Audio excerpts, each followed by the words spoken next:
Meter untuk Vios E, dia jenis yang analog. Habis tu dia ada tak setting-setting yang macam Vios G? Jom Wiko tunjukkan kat korang. Tengok video ni sampai habis.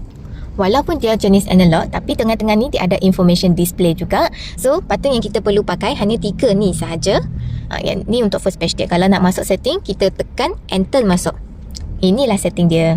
So, dalam setting ni, dia sebiji sama macam Vios G. Cumanya yang dia punya design display meter tu tak ada lah.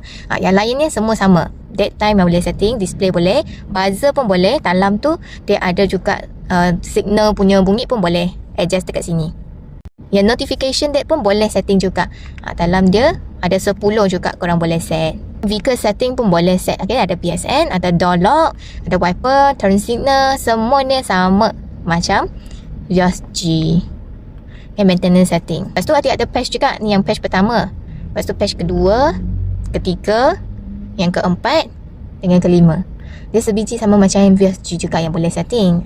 Cuma ni button dia pakai dekat sini. 3 sahaja yang kita perlu. Jadi untuk mana yang berminat dengan Vios, bajet bulanan nak bawah 1000, boleh ambil yang e-spec ni. Sangat berbaloi juga sebab apa aksesori yang komplit ada, dia ada juga. So, kalau nak semak kelayakan loan secara percuma, boleh roadshow Wiko, sedia membantu. Apa yang nak tahu, komen je dekat bawah. Nanti Wiko jawabkan. Bye!